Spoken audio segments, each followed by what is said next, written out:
C'est déjà presque fini. Non, en fait, je crois que ça va commencer parce que ces 3 jours pour nous transformer vers une économie responsable, on les a vécus intensément depuis mardi matin avec plus de 60 speakers, des ateliers, des plénières, du networking et un exercice inédit d'intelligence collective dont on va vous parler dans quelques instants. Comme je suis assis et dans le respect de la distance physique, j'enlève le masque. Oh, vous me faites peur, vous. On peut zoomer sur le masque de la présidente du CJD. C'est quoi ce masque? C'est le masque qu'on a offert à tous nos adhérents, donc à tous nos JD le 14 septembre lors de la plénière de rentrée. Ouais. 2 clins d'œil, le fait de sourire. Ouais, vous êtes prête pour Halloween, là, un peu. De continuer à sourire. Et le petit clin d'œil, c'est que le thème de mon mandat de 2 ans, c'est le thème, le projet arc-en-ciel. Et donc, si vous voyez, une des dents est colorée aux 7 couleurs de l'arc-en-ciel, qui représente une thématique de mon mandat. Nous avons le grand plaisir de vous avoir avec nous, ainsi que Dominique Lévy, Pierre Larouturou et Rodolphe Dumoulin qui va nous rejoindre dans quelques instants. On vous donnera la parole, mesdames, messieurs, à 15h30, après avoir écouté le rendu des groupes de travail que nous avons réunis ce matin. Mais je fais quand même un petit tour de piste rapide avec Dominique Lévy, pour commencer, directrice générale adjointe de BVA. Vous venez de publier une très grosse étude, on en parlera tout à l'heure, Français. Vous auscultez tous les 2 ans la société française, le citoyen, le consommateur. Alors, comme on a besoin de bonnes nouvelles, Dominique Lévy, est-ce qu'il y a des bonnes nouvelles dans votre étude?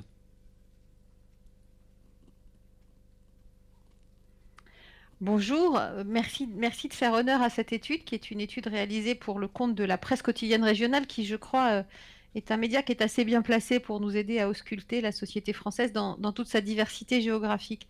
Mais oui, il y a des bonnes nouvelles. On a divisé cette étude en 2 grandes parties. La première s'appelle court-circuit. Et si j'étais un peu simpliste, je vous dirais que ce sont toutes les mauvaises nouvelles, tout ce qui fait que cette société ne fonctionne pas comme elle devrait. Mais la seconde s'appelle circuit court.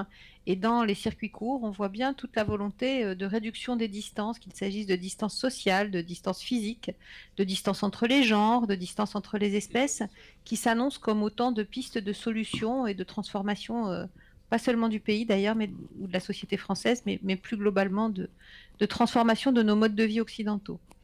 On en reparlera tout à l'heure, une étude très complète et très riche qui doit nourrir nos actions territoriales. Bienvenue à Pierre Larouturou, député européen, en direct de Bruxelles. Ah, il a quitté son poste. Il revient dans quelques instants. Vous me direz quand il sera revenu à son bureau. Mais c'est vrai qu'on lui avait dit qu'on aurait besoin de lui dans quelques minutes. Et je reviens vers vous, Mathilde Dury, donc nouvelle présidente du CJD Lille Métropole. C'est quoi le claim, comme on dit, du mouvement? Alors, justement, on a retravaillé notre baseline. On appelle ça la baseline. Et en fait, pour réaffirmer, réinsister sur ce mouvement patronal, il existe depuis 1938. Et quelque part, l'objet de ce mouvement, c'est d'expérimenter pour innover. C'est d'utiliser notre territoire. CJD Lille, c'est 150 adhérents, avec 150 entreprises venant de secteurs différents. Elles ont des tailles différentes. Donc l'objectif de ça, c'est de coopérer pour créer de nouvelles approches, de nouveaux outils pour aider les entrepreneurs de demain à réinventer leur modèle, à s'orienter vers plus de solutions à impact. Oui. Et donc notre baseline, c'est osons être dirigeants, dirigeantes autrement. On a ouvert ce World Forum avec Alexandre Mars, son dernier livre, Ose, et 21 conseils pour se transformer et oser. La coopération, on y reviendra avec vous bien évidemment tout à l'heure, parce que le CJD, c'est votre marque de fabrique, vous êtes partenaire du World Forum et un lieu, une instance où on agit. Et on agit pour et avec les entreprises et le territoire. Merci à vous. Vous rejoignez le public et vous nous retrouvez dans une petite demi-heure avec nos autres invités. Rodolphe Dumoulin, le haut-commissaire à la lutte contre la pauvreté, nous aura rejoint d'ici là. Alors, il est là, formidable. Venez nous faire un petit coucou alors. Venez, venez, venez. Bienvenue, bienvenue. Voilà, je faisais un petit tour de piste de nos invités. Merci de votre participation. Alors, on échangera tout à l'heure sur l'impact de ces changements et des nécessaires coopérations vis-à-vis et à destination des publics précaires. Juste une question d'actualité, parce que bon, la crise continue et va continuer pendant encore de longs mois. Et puis l'hiver arrive. Quelles sont les urgences là, à gérer en coopération pour les semaines à venir sur notre territoire ? Basiquement, continuer à mettre à l'abri, parce qu'en fait, il y a deux impératifs qui se conjuguent, la sécurité sanitaire et la mise à l'abri, c'est-à-dire l'hébergement d'urgence. Et en fait, cette crise sanitaire a été un accélérateur de la mise à l'abri des personnes qui étaient à la rue, parce que pour des raisons sanitaires, on ne pouvait plus se permettre d'avoir des gens qui dormaient dehors. Et donc, de fait, on n'a jamais aussi bien mis à l'abri que depuis ces derniers mois. Mais c'est plus facile de mettre à l'abri quand on est au début du printemps que quand on est à la marge de l'hiver. Et donc, l'actualité du moment, quand même, c'est la préparation de l'hiver. Alors, il est peut-être pas encore... Enfin, il commence à pointer son nez. On a des 5 faire en degrés sorte qui s'annoncent. voilà, que les dispositifs exceptionnels de mise à l'abri qui ont été mis en place, y compris par la réquisition d'hôtels, c'est quand même comme ça que ça s'est passé, dont certains ont dû, à un moment donné, fermer dans le courant de l'été parce qu'on ne pouvait pas indéfiniment, eh bien, on est en train de les réouvrir, voilà, et donc de remettre en place des dispositifs pour déjà mettre à l'abri et assurer l'accès aux soins des personnes les plus vulnérables. Alors vous êtes très terrain, très en coopération, c'est notre mot-clé, avec le monde associatif, les collectivités, les entreprises. Quel rôle peuvent-elles jouer dans cette situation d'urgence vis-à-vis des publics précaires ? La stratégie de prévention et de lutte contre la pauvreté, c'est pas en tout cas, ça n'a pas vocation dans mon esprit à être un truc en plus avec un catalogue de mesures, de dispositifs essentiellement à la charge des administrations. Il y a ça, bien sûr. On a des mesures de prestation, des mesures d'accompagnement. Mais sa novation principale, telle que je l'aperçois, et quand on me demande à quoi je sers, comme commissaire à la lutte contre la pauvreté auprès du préfet, je me définis plus comme un animateur de hub, comme un directeur régional de plus, quoi. Parce que la stratégie, c'est ça, c'est considérer que face à la pauvreté, et à plus forte raison aujourd'hui, face à une pauvreté dont on sait qu'elle va augmenter, malheureusement, parce qu'on le sait, et le tsunami social, il est devant nous, hein. Il n'est pas maintenant, il est devant nous, hein. Puisque c'est le temps 3, quoi. Le temps 1, la crise sanitaire, le temps 2, la crise économique, le temps 3, la crise sociale. Donc elle est devant nous, et on sait que nos réponses traditionnelles, cloisonnées, où les services sociaux s'occupent des pauvres, en gros, ça ne suffira pas.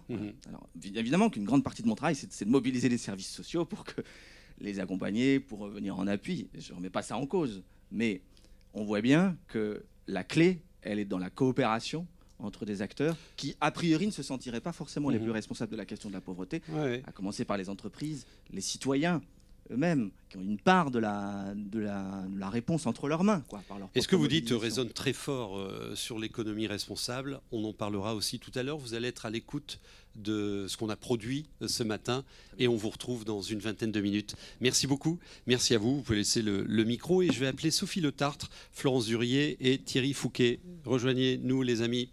Bienvenue. Bienvenue. Alors, que je vous explique.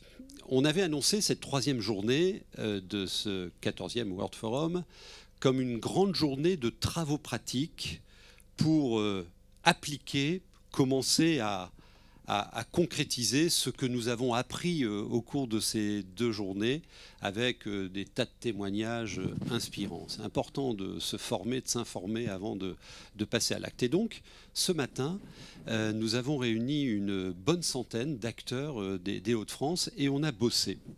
Vous nous rappelez la démarche, Sophie ?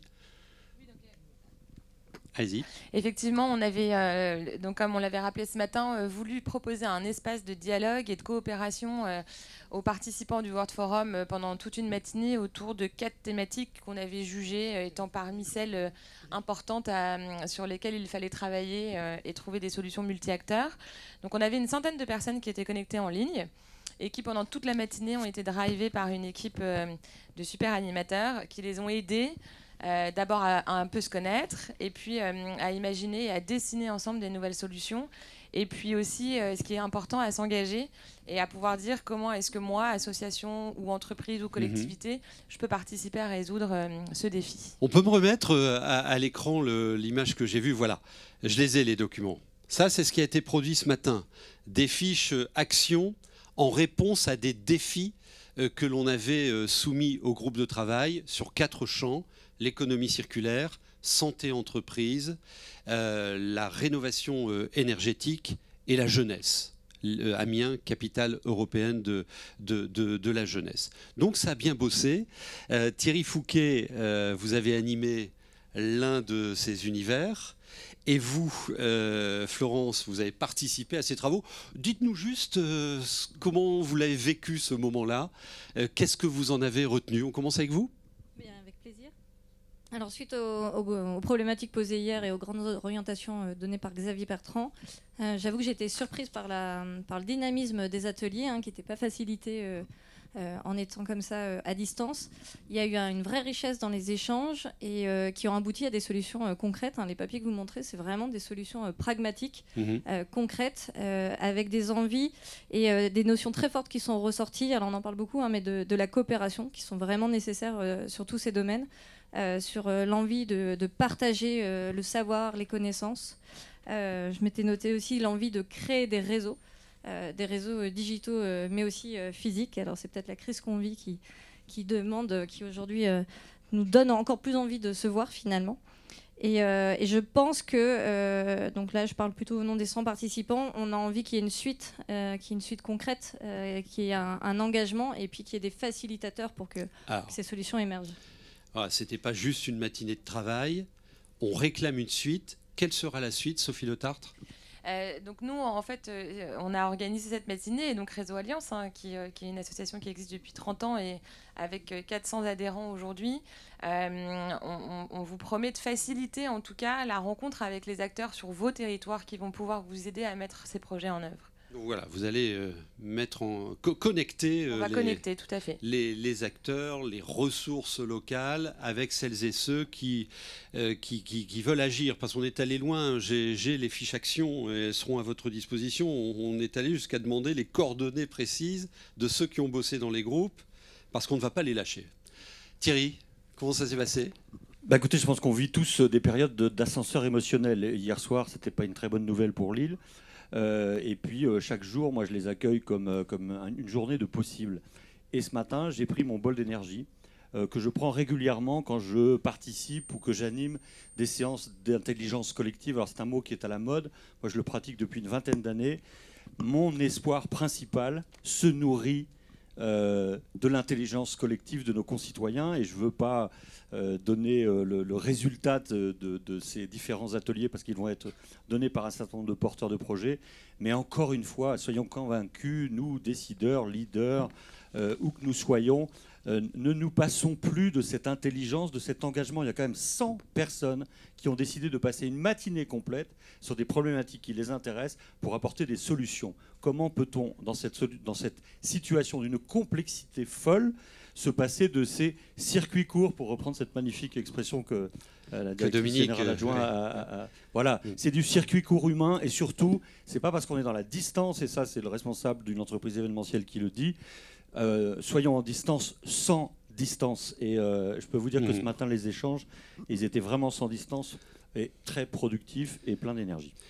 Alors c'est vrai qu'un circuit court qui ont été les stars depuis le début de la crise, il faut aussi les entendre dans la nécessaire relation humaine.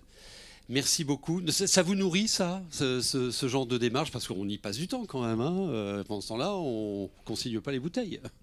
Alors, si, celles qui sont déjà engagées, elles se consignent, ces bouteilles-là. Mais effectivement, c'est un vrai choix de participer à ce type d'activité. Et oui, ça nourrit. Et ça nourrit aussi, ça renforce quand on voit la détermination d'autres acteurs de tout type d'acteurs. On voit des images, oui, parce qu'après, le boulot a continué. Ce midi, on s'est réunis en petits groupes, là, ce sont les images du haut, pour débriefer tout ça et rédiger des plaidoyers. J'aime bien le terme de plaidoyer, on va les entendre tout de suite. Merci à tous les deux. Sophie, tu restes avec moi 2-3 minutes. Okay. On va accueillir, donc, on a sollicité 4 personnes qui ont participé à ces travaux de ce matin pour nous rendre compte avec ces plaidoyers. Thierry Cardinal, Séverine Marels et Coralie Ossan vont me rejoindre et nous avons à distance Sébastien Delpont qui est avec nous. Bonjour Sébastien, rebonjour parce que vous étiez avec nous ce matin. Ce que je vous propose, c'est de donner 2 minutes à chacun de ces acteurs, actrices, pour qu'elle nous partage le plaidoyer. Alors, qu'on s'entende bien, le plaidoyer, c'est un peu un chapeau qui résume les engagements, les propositions d'action exprimées ce matin. Vous avez entendu Sophie, il y aura un service après-vente, ça continuera. Et puis, en dessous de ces plaidoyers, il y a évidemment ces fiches actions que nous avons, et c'est du concret, et c'est ça qui sera synthétisé par la suite. Alors avec vous, Sébastien Delpont, vous représentez Energy Sprong, on en a beaucoup parlé depuis le début de ce World Forum. On va explorer le sujet de la rénovation énergétique, la mère des batailles là, en ce moment, et Xavier Bertrand s'est exprimé sur ce sujet.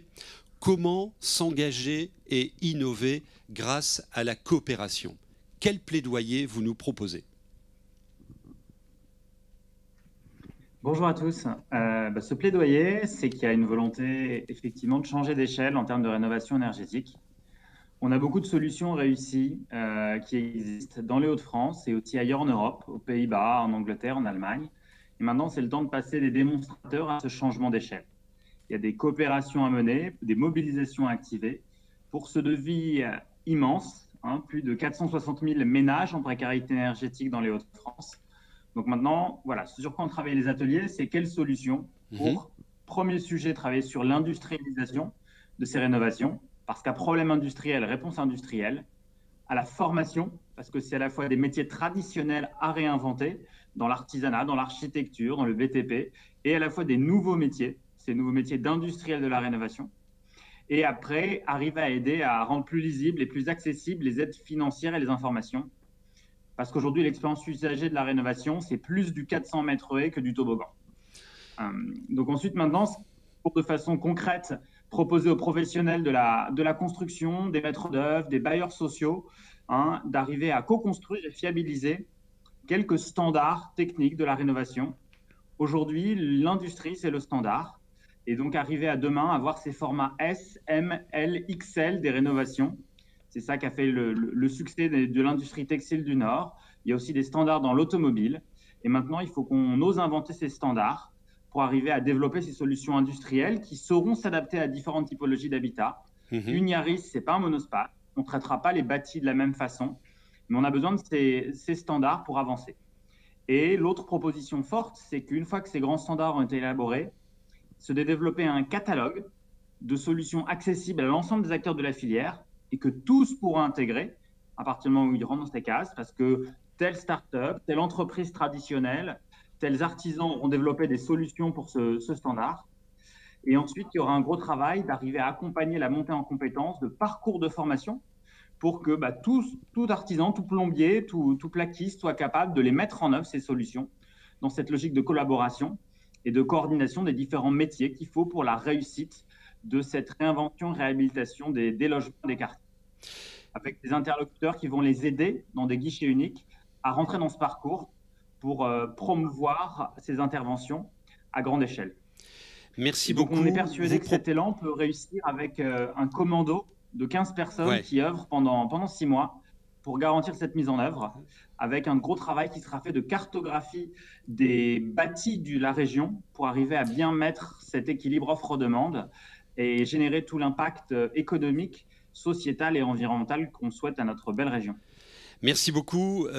Dans la rencontre que nous avons eue hier soir avec Xavier Bertrand, qu'on a challengé sur ces 4 thèmes pour l'entendre sur les besoins du territoire, et il était pile là-dessus. Nécessité d'un guichet unique pour répondre efficacement aux besoins de l'habitant. Une notion aussi d'équité territoriale, que la réponse soit assurée partout dans la région, tant sur les métropoles que dans le monde rural où les épaves thermiques sont nombreuses. Et puis, il nous invitait aussi à réfléchir à quelle mobilisation des professionnels. Et ça passe, c'est une question de filière en amont par la formation, vous l'avez bien dit. C'est opérationnel, merci beaucoup. On note cette équipe un peu commando là, à mettre en place rapidement pendant 6 mois pour garantir la mise en œuvre rapide, parce que les échéances sont là, et vous avez rappelé 468 000 ménages en précarité énergétique sur cette région. Merci beaucoup Sébastien, prenez soin de vous. Ils sont mignons les 2 petits qui sont derrière là. Le Yucca moins, mais bon. Allez, salut, merci beaucoup. Thierry Cardinal. Alors Thierry a animé l'enjeu, on les appelait les enjeux, santé, avec cette question aussi, santé, entreprise, territoire, quel projet collectif, Le sujet, c'est la coopération. Alors, en tout cas, on a vécu un moment riche d'informations qu'on a essayé de centraliser un petit peu à travers ce plaidoyer. C'est pas forcément un exercice facile de vous le restituer. J'ai presque même envie de vous le lire tellement les gens se sont impliqués dans l'écriture de ce plaidoyer. Oui, les textes sont importants. Mais exactement, c'est ça. Et on sent que le groupe a voulu peser les mots. Et donc, du coup, voilà. Mais en tout cas, ça commence comme ça. Ça commence par, même pas cap, de désinstitutionnaliser. Et en fait, je pense que ce mot désinstitutionnaliser, qui n'est, vous l'admettrez, pas facile à dire, n'empêche que c'est le mot qui a l'air de résumer en fait ce plaidoyer. On se dit aussi, allons tout de suite à la conclusion. La conclusion de ce plaidoyer santé, c'est nous avons besoin que sur les territoires, tous les acteurs sans exception, s'approprient le sujet de la santé et dialoguent autour de la santé dans des espaces dédiés. Alors, à travers ce plaidoyer, on dit mais on a besoin de différentes étapes. On a besoin de passer par différentes étapes. La première chose, c'est que la santé, elle est territorialisée. On a besoin de définir le périmètre du territoire concerné par le dialogue. C'est-à-dire pas de globalisation, mais de la territorialisation dans le dialogue autour de la santé. La deuxième chose qu'on dit, c'est de dire qu'il est nécessaire de cartographier les acteurs, mais cartographier les acteurs qui ont non seulement des compétences autour de la santé, mais aussi tous les acteurs qui auront un intérêt, une envie de travailler sur ce sujet. Pas forcément compétents, mais qui portent un intérêt ou une envie de travailler sur le sujet. Ces acteurs, il faut les former, et il faut tout de suite, le plus vite possible, mesurer l'impact de ce dialogue sur le territoire. Autre chose, à travers ce plaidoyer, ce qu'on avait envie de transmettre comme information, c'est de dire mais la santé est une histoire qui impacte tout le monde. Elle impacte nos modes de vie et donc on pense qu'elle doit rentrer de façon beaucoup plus forte dans les clubs de sport, dans les entreprises, dans les administrations, dans les collectivités. Autre chose, ça impacte toutes les classes d'âge. Ça impacte toutes les classes d'âge autour notamment des sujets de prévention. Et il y a Méline ce matin qui portait le message de dire mais les jeunes doivent constituer un levier de changement autour de la santé. La santé impacte aussi tout le tissu économique et la crise sanitaire nous a prouvé en fait que le monde industriel doit parler aux acteurs de la santé pour inventer des nouvelles réponses, rentrer en agilité, transformer des process de fabrication. Ensuite, évidemment, la santé, elle impacte les acteurs de la santé, et notamment l'hôpital. Et ce matin, c'était intéressant. Thierry, président du conseil de surveillance de l'hôpital de Lens, nous disait « Mais l'hôpital ne réussira pas seul, ne réussira plus tout seul. Donc, dialoguons. » Et comme la santé impacte tout le monde, ce qu'on avait envie de dire à travers ce plaidoyer, c'est de dire comme la santé impacte tout le monde, il est temps que tout le monde prenne place autour de cette grande table du dialogue. Concrètement, parce que ce n'est pas que des mots, concrètement, on vous propose de développer sur chaque territoire un espace de co-construction. Alors un territoire, c'est un bassin de vie dans la région ? En fait, ce qui est important de se dire là, ce qui s'est dit, c'est qu'en fait, le territoire, en fait, il faut le définir avant tout. Et donc parfois ça sera un bassin de vie, parfois ça sera une métropole, parfois ça sera une agglo, peu importe. C'est un peu de dire mais les territoires de santé ont des frontières qui ne sont pas toujours très bien caractérisées, mais si on les caractérise, voilà, et frontières évidemment avec beaucoup de porosité. Donc concrètement, ce qu'on vous propose de développer, c'est dans un premier temps des espaces de co-construction dans lesquels tous les acteurs vont pouvoir parler de santé, citoyens, entreprises, collectivités et acteurs de santé. Donc décloisonner les débats et donc, comme le dit le premier mot, désinstitutionnaliser la notion de santé. La deuxième chose, c'est qu'en fait, on a envie de proposer des outils de collaboration pour partager en quasi temps réel ce qu'on a appelé la météo santé du territoire. Ok, comment ça va? Quels sont les indicateurs qui nous diraient oh, attention? Il y a énormément de disparités. Hein. Exactement. Et donc ça, c'est intéressant de le cartographier. Ouais. Voilà, et c'est pour ça qu'il faut le territorialiser en fait, parce que la météo santé de la région des Hauts-de-France ne sera pas la même que la météo santé en Artois ou sur la métropole lilloise. Autre chose, concrètement, ce qu'il faut développer, c'est une offre de formation spécifique. Et en fait, derrière offre de formation, c'est pas spécialement former les acteurs de la santé, c'est plutôt une offre de formation à vocation pédagogique qui expliquerait en fait à différents acteurs comment devenir entrepreneur dans la santé, entrepreneur au sens chef d'entreprise, mais au sens aussi entrepreneur, je fabrique, je fais, je participe, je donne des idées. Et enfin, l'idée, ça serait d'avoir un centre de partage des données, parce que ce qu'on s'est dit, c'est que si les données de la santé étaient mises à disposition des entreprises, ça pouvait créer de la valeur.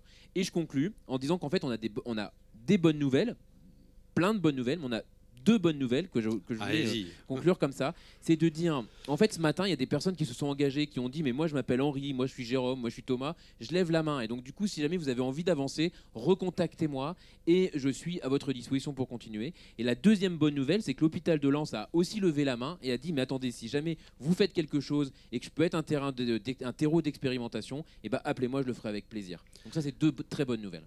Ouais, c'est bien de travailler sur ce territoire. Il y a un facteur 3 des cas de cancer par rapport à une métropole, l'inégalité en matière de santé. Et on pourra les résoudre par ces coopérations que vous nous proposez.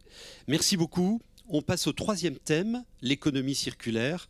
Là aussi, on avait entendu Xavier Bertrand qui nous avait dit nourrissez-nous de projets. Et puis, il nous a dit aussi, dans notre plan de relance régional, alors plan de relance national a fortiori, mais le plan de relance régional, oui, on peut financer de la relocalisation d'activités sur le territoire pour créer des boucles circulaires. Alors, on va en parler avec vous, Séverine. Quel est le plaidoyer en la matière, l'économie circulaire? Et planer dans les débats ce matin, est-ce que ça pourra être rapidement un modèle dominant sur nos territoires? Qu'est-ce que vous nous proposez? Selon nous, en fait, selon notre groupe, il y avait plusieurs groupes d'ailleurs, sur plusieurs thèmes, parce que l'économie circulaire, c'est très large en fait. C'est passer d'une économie linéaire, donc extraire, produit, jeter, à une économie qui amène de la circularité et des nouvelles ressources par le déchet, notamment. Et donc on avait 3 sous-thématiques sur la réparation, la rénovation, et le relookage des articles, mais également le développement des filières de revalorisation et la création de nouveaux gisements. Donc vous voyez que c'est quand même très très large. Et donc on a essayé dans ce plaidoyer de synthétiser toutes les très bonnes idées qui sont ressorties. Et donc déjà la première chose, c'est la question qu'on se pose, c'est le déchet doit-il être toujours appelé déchet? Pourquoi? Puisque le déchet pour nous est une ressource. Ne doit-on pas identifier dès l'amont que ce déchet pourrait être une ressource? Et comment? Donc le déchet, en fait, pour être une ressource, doit être valorisé. Et donc on souhaite créer des filières qui soient durables. Et ce qu'on se rend compte, c'est qu'il y a un manque de collaboration, de coopération, de connaissance des acteurs entre eux. Notamment entre l'acteur de la collecte, l'acteur du tri, de la transformation, mais également le distributeur. Donc la question qu'on s'est posée, c'est comment on peut créer un maillage entre ces acteurs. Et donc pour nous, c'est majeur. Il y a aussi de nouvelles filières, notamment la filière REP jouet, la filière sport, qui sont des nouvelles filières qui sont en cours de constitution, notamment avec la loi sur le gaspillage. Et donc on pense que les Hauts-de-France pourraient avoir un rôle à jouer sur ces filières. Donc pour nous, d'abord, il est important d'identifier les gisements, parce que pour créer une filière, il faut qu'il y ait suffisamment de gisements, et de cartographier aussi les filières existantes. C'est important, donc, comme je viens de le dire, de créer un maillage entre les acteurs du tri, de la valorisation, mais également les distributeurs. Et on souhaite aussi créer le circuit court de la valorisation, c'est-à-dire pouvoir limiter le transport de la matière d'un département à un autre. C'est-à-dire que si je crée un déchet dans les Hauts-de-France, ça serait bien qu'il soit valorisé dans les Hauts-de-France. Puisque comme nous, notre objectif est la réduction de l'impact écologique, c'est important qu'il n'y ait pas de transport de la matière. D'accord. Et également, ce qui nous semblait primordial, c'est de pouvoir prototyper. C'est-à-dire de tester les innovations et de tester donc peut-être à petite échelle au départ. Mais pour ça, il faut des financements. Donc, on parlait tout à l'heure de l'engagement des Hauts-de-France et on pense qu'il peut y avoir, par exemple, dans le prototypage, on se disait qu'une des premières choses, ce serait de créer un outil digital qui nous permettrait de mettre en lien les ressources avec les acteurs, avec les acteurs aussi de la valorisation et de déjà pouvoir créer une plateforme d'échange. Ça serait déjà une première étape puisque finalement le frein majeur, c'est la méconnaissance des acteurs entre eux. Tout à fait. Et peut-être regarder aussi en retour d'expérience ce qui se passe sur le Dunkerquois, hein, où ils ont fait une map des flux d'énergie pour créer des boucles d'économie circulaire. Et en tonnes d'émissions carbone évitées, c'est énorme. Et en création de valeur aussi, parce qu'il y a du boulot et de l'emploi qui a été créé. Merci beaucoup. Justement, juste pour clôturer, c'était un débat qu'on a eu ce matin, c'était de se dire, est-ce que notre ambition, c'est de réduire notre impact écologique ou de créer de l'emploi, comme ça a été dit hier par Xavier Bertrand. Donc c'est une question qu'on pose sur la table. Très bien. Alors, on l'a noté ça dans le plaidoyer, il y a une fiche action là-dessus, c'est un sujet précis. On a des données sur les potentiels de création d'emplois avec ces nouveaux modèles économiques. Je vois à l'écran que Pierre Larouturou nous a rejoint. Bonjour à vous et bienvenue.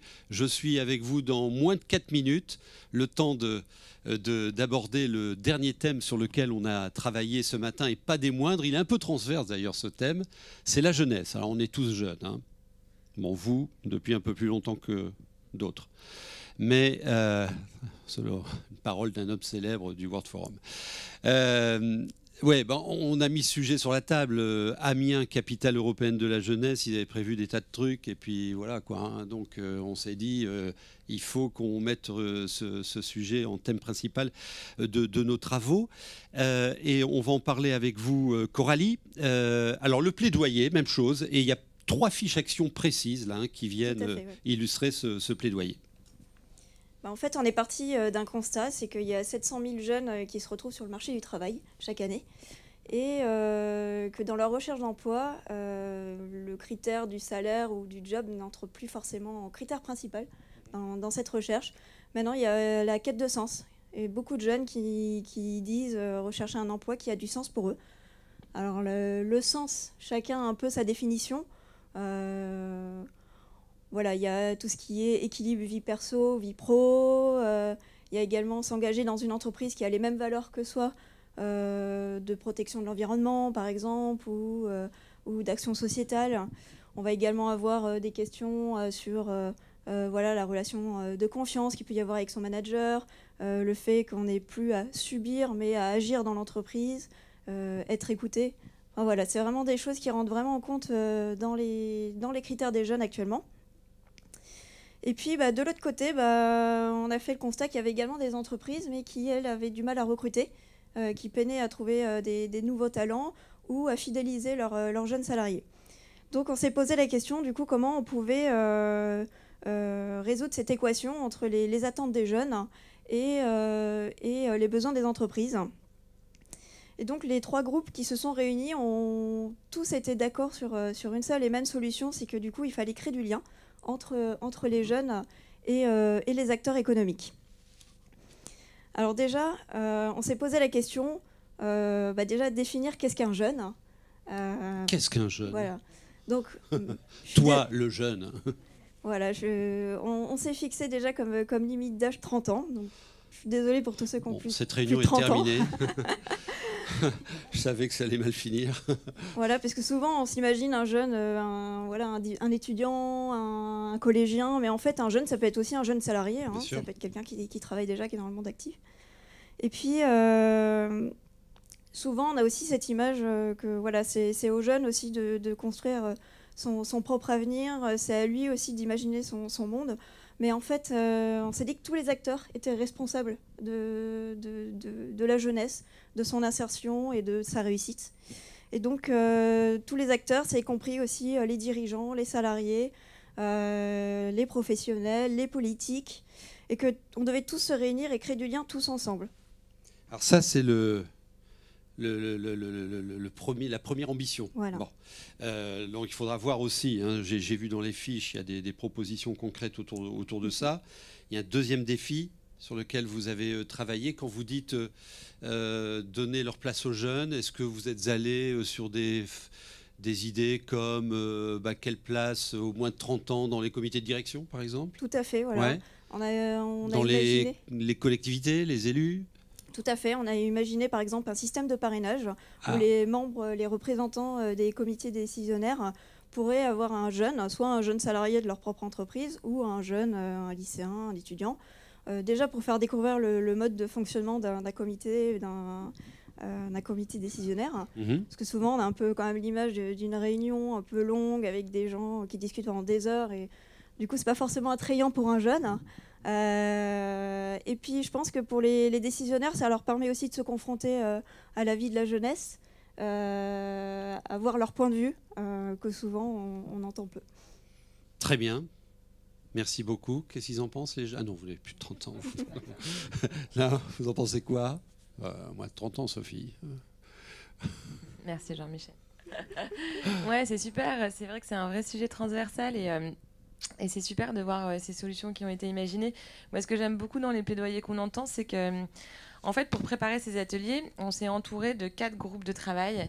Alors, je ne vais pas citer tout le monde, mais on avait EDF, SIA, beaucoup d'entreprises du textile, etc. Et on a voulu interroger finalement les acteurs de terrain qui rencontrent les problématiques au quotidien. Et on a eu donc l'interpellation de Xavier Bertrand hier. Et en fait, ce qui est ressorti des ateliers de travail et ces défis-là, non seulement ils sont très concrets, mais en plus de ça, ils sont absolument alignés avec ce que notre région va nous permettre, ou en tout cas nous aider à mettre en œuvre, et avec ce sur quoi les acteurs économiques avec lesquels on a échangé ont envie d'avancer et mettront, j'espère, des moyens. Et j'ajoute des défis absolument nécessaires aussi, hein. Un grand merci à vous, merci beaucoup. Je vous invite à rejoindre la salle et maintenant on va débriefer avec nos invités. Dominique Lévy, Pierre Larouturou, Mathilde Dury et Rodolphe Dumoulin qui vont me rejoindre. On va commencer avec Pierre Larouturou parce que vous avez un grand merci d'être avec nous. Vous avez un engagement à 16h, vous êtes à Bruxelles. C'est vrai que l'actualité est forte actuellement au Parlement, la loi climat la semaine dernière et ça continue. Un petit tour de piste de chacun d'entre vous pour vous faire réagir à ce que vous avez entendu. On commence avec vous, Pierre Larouturou. D'abord, vous m'entendez correctement? Oui, tout à fait, je vous en prie. Parfait. D'abord, je vous demande d'accepter mes excuses parce que le gars qui arrive, je pensais passer un grand moment avec vous, mais je suis rapporteur du budget, je suis député européen et rapporteur du budget. Et on est dans des moments où il y a un conseil européen, là, à 300 mètres, il y a Angela Merkel et Emmanuel Macron. On est dans un moment de tension sur le budget, donc j'ai beaucoup moins de temps que je l'espérais. Et je trouve ça ridicule d'arriver sans avoir tout écouté de vos débats, donc je vous demande de m'excuser. Mais je trouve ça très intéressant, effectivement, tout ce que j'ai pu entendre depuis 25 minutes, parce qu'effectivement, c'est au niveau local qu'on se parle le plus facilement, au niveau local qu'on voit les problèmes et qu'on invente des solutions, et les solutions ne sont pas exactement les mêmes en Picardie ou dans les Hauts-de-France ou dans mon coin des Pyrénées ou en Espagne ou en Italie. Donc je trouve ça très très intéressant. Et en même temps, je pense que le niveau européen est très important parce que dans beaucoup d'endroits, par exemple, tout à l'heure, Sébastien parlait de l'isolation des bâtiments, du fait qu'il fallait changer d'échelle, 460 000 familles rien que dans votre région en situation de grande précarité énergétique. Mais tout à l'heure, je parlais avec Nicolas Hulot, qui lui est en Bretagne, et qui disait qu'il avait démissionné parce qu'il n'avait pas assez d'argent pour faire l'isolation des bâtiments et qu'il nous soutient parce que c'est sans doute au niveau européen qu'on peut trouver les financements. Donc c'est au niveau local qu'on voit les problèmes, c'est au niveau local qu'on peut se parler plus facilement, qu'on peut inventer des solutions, mais souvent au niveau local on bute sur des financements. Qui va payer pour l'isolation des 460 000 maisons, alors que ça pourrait créer des emplois, qu'on pourrait vivre mieux. Le jour je voyais un monsieur qui vivait dans un HLM et qui dit on a isolé mon HLM, c'est plus confortable, j'ai moins chaud l'été, j'ai moins froid l'hiver, je gagne 800 € chaque année. Il disait je gagne 800 € chaque année sur mes dépenses de chauffage, donc c'est super. Mais le maire de la ville disait j'ai pas assez d'argent pour faire toutes les isolations. Donc nous, on se bat au niveau européen comme rapporteur du budget. Je me bats pour qu'il y ait de l'argent, non pas pour Bruxelles, mais qu'il y ait de l'argent pour les hôpitaux en France, qu'il y ait de l'argent pour les systèmes de retraite, qu'il y ait de l'argent pour l'isolation des bâtiments ou les transports en commun dans les Hauts-de-France ou dans mon coin des Pyrénées. Alors, on va enchaîner avec vous, comme ça on pourra vous libérer. Hein, et encore une fois, merci. J'ai 4 questions. Non, mais c'est moi qui m'excuse. Non, le gars qui arrive en retard et qui part plus tôt, non, c'est à moi de m'excuser, c'est pas à vous de me remercier. C'est moi qui vous demande d'accepter mes excuses. Alors, vous irez passer un mot à M. Macron et Mme Merkel pour dire que les Hauts-de-France, c'est prioritaire. Et puis quand vous viendrez à Lille, on passera plus de temps avec vous. Je vous écoute, j'ai encore 20 minutes, où j'écoute Dominique ou les autres intervenants. Ah, vous avez 20 minutes, donc très bien. Donc je fais un rapide tour de piste de Dominique et des autres et je reviens vers vous. Bien sûr, pardon, je suis là. Génial, super. Alors, Dominique Lévy, un commentaire sur ce que vous avez entendu sur ces 4 thématiques sur lesquelles on a travaillé. J'ai entendu un mot qui résume pas mal de choses, à la fois je ne vais pas refaire référence tout le temps à cette étude, mais à la fois du niveau de méfiance et de volonté de réappropriation des choses et de l'envie de rechercher des solutions qui soient un peu systémiques, c'est le mot désinstitutionnaliser. Bon, déjà, j'ai réussi à le prononcer, donc c'était mon premier challenge, je suis très contente de moi. Mais surtout, je trouve qu'il résume pas mal de choses parce que vous voyez que dans les 4, finalement, groupes de travail que vous avez, dont vous avez rapporté les résultats, il y a cette idée de faire travailler ensemble des acteurs de nature différente, qui sont parfois des institutionnels et parfois des acteurs, des citoyens, des entreprises, etc. Ce qu'on retrouve absolument partout, avec un échelon local. On a beaucoup parlé de cartographie, de maillage. Donc il y a cette envie de vision systémique et l'idée que la vision institutionnelle, ou en tout cas la représentation qu'on en a, c'est-à-dire quelque chose qui vient de haut et de loin et qui passe par un système opaque dans lequel on n'a pas forcément une grande confiance, encore une fois c'est la représentation qu'on en retrouve, ne suffira pas. Et j'ai trouvé que c'était très intéressant parce que c'était véritablement transversal aux 4 sujets. Et puis il y a un autre mot qui est beaucoup revenu et sur lequel moi j'ai lu beaucoup de choses aussi dans le travail que nous avons fait, qui est le mot de métier. Le fait qu'on peut donner du travail aux gens en résolvant les problèmes à travers le fait de réapprendre des métiers et des vrais savoir-faire. C'était vrai pour la santé, c'était vrai pour l'isolation thermique, la notion d'artisanat, de retrouver des acteurs locaux qui détiennent des savoir-faire et des métiers et qui peuvent contribuer à la résolution des problèmes. Je m'arrête là parce que j'ai trouvé ça extrêmement intéressant et je pourrais être très très diserte. Mais vous êtes intéressante aussi dans vos propos. On revient vers vous tout à l'heure. Je continue le tour de piste avec... Allez-y. Elle a remis son masque. Allez-y, Mathilde Dury. Alors, moi, la première chose que j'ai entendue, c'est de dire que voilà, il y a des institutions, l'État est présent, mais il a on va dire un process de décision qui peut être long par son histoire, par la manière dont il est construit. Hein. Et moi, j'entends surtout, il y a eu le mot « on attend des dirigeants ». Je pense que les entreprises, elles ont la capacité, en tout cas, d'aller plus vite par leur circuit court. Et donc, je pense qu'elles peuvent agir plus rapidement et dans l'urgence. Donc, c'est la première chose que j'ai retenue. Un corps social qui tient, hein. Peut-être le dernier corps social qui tient, et qui tient là pendant cette crise, hein. Le monde économique. Et j'ai particulièrement été interpellée par la dernière intervention autour de la jeunesse. Et je vous parlerai d'une action de coopération du CJD autour de la jeunesse. Et la jeunesse, mais aussi des femmes dans des réseaux professionnels. Moi, je tenais à dire que je suis la première femme à être élue présidente au sein du CJD.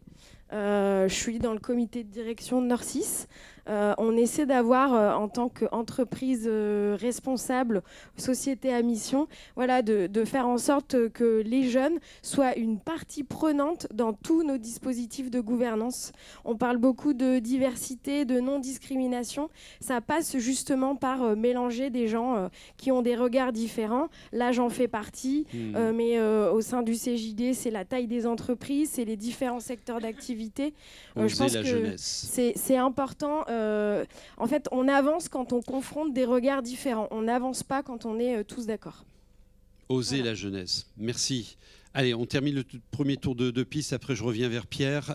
Avec vous, Rodolphe Dumoulin, au commissaire à la lutte contre la pauvreté. Ça fonctionne. Peut-être simplement 2 réactions. D'abord, évidemment, tout ça confirme que l'intelligence collective, ça a du sens et qu'une grande part de la solution passe par le décloisonnement, d'éclatement des cadres. et oui, de désinstitutionnalisation, j'entends le mot. Et en même temps, il ne faut pas qu'on tombe dans une espèce d'opposition entre la société civile et les institutions. L'État, c'est nous, hein.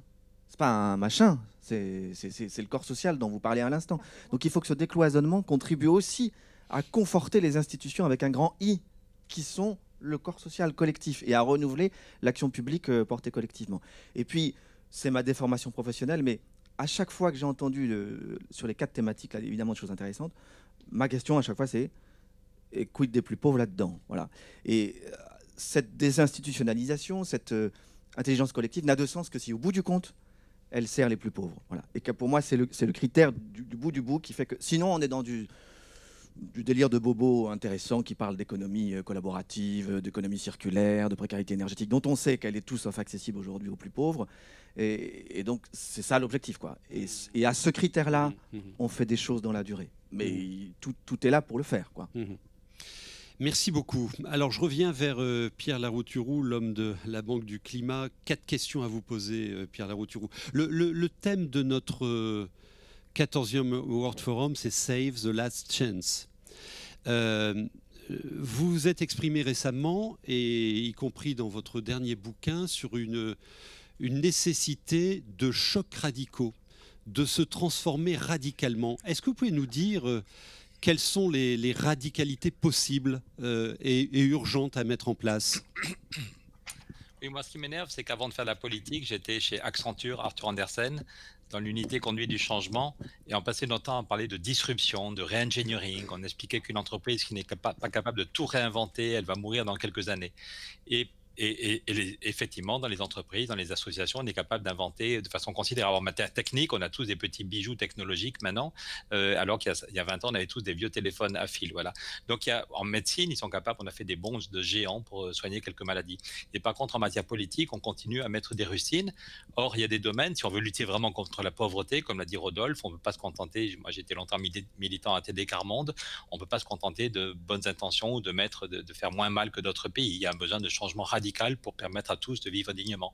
Sur la question du climat, ça fait 7 ans que je travaille avec Jean Jouzel sur la question du climat.